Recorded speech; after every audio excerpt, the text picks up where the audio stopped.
So hi Phil, I thought I'd just throw in my 2 cents on this topic of playing barre chords, and specifically this version of G7. Now first of all, this is not an easy chord for me either. It's a bit of a stretch there, so of course you can play the same chord without the pinky, but that's a different voicing obviously. But what I'm going to do here is give you some general pointers for barre chords. There are a lot of small tweaks you can do to sort of fine-tune your grip and see if it feels better. Now the obvious one is of course the thumb placement here, and you can go to extreme length and even move your thumb down to here.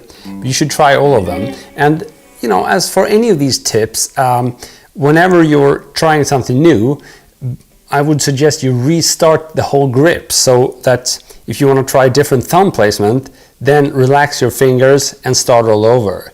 Because if you're in the middle of, you know, fretting a barre chord and you try to, you know, grab your finger and force it, you know, that usually doesn't work very well. So just be relaxed and try a new grip, and first experiment just with a thumb placement here.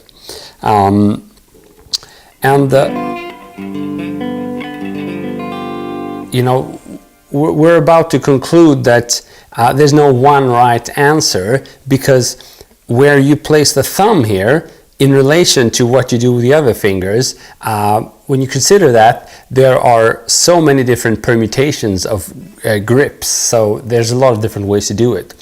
But that's one of the most important factors, moving the thumb up and down. And the next one, I would say, is the index finger.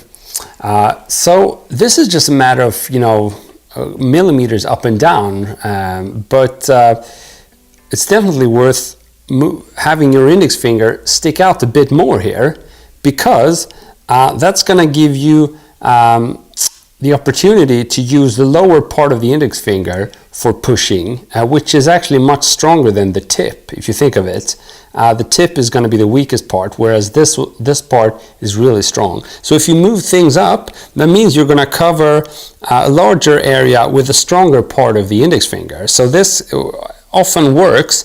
However, your particular voicing is a bit tricky because it also requires you to stretch.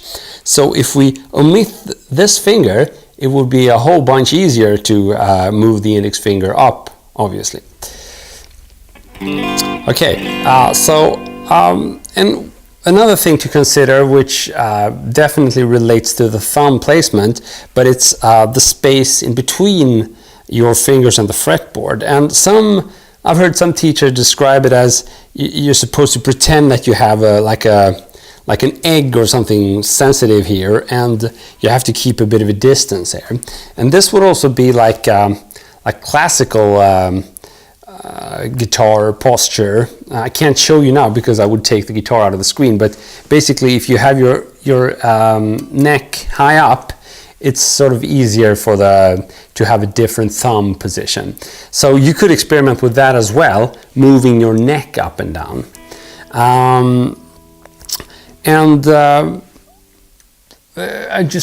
Finally, I would like to say a few words about the actual gripping of the chord. I think the more important than anything I've said here is to be relaxed when you're fretting these notes. And you know, it's such an obvious or such an overstated thing, be relaxed, be relaxed, be relaxed. But the truth is that if you're tensing up here, your ability to, you know, control your fingers and to try all these different things is going to be severely limited. So really, as soon as you start to tense up, put your hand down, rest it for 5 seconds or 20 seconds, whatever, and try again with a slightly different kind of posture. And of course, if you do manage to find a way of fretting this chord that feels natural to you, then the next step perhaps is to, if you're working on a song, you can just practice going in and out of that voicing. I need to do it as well.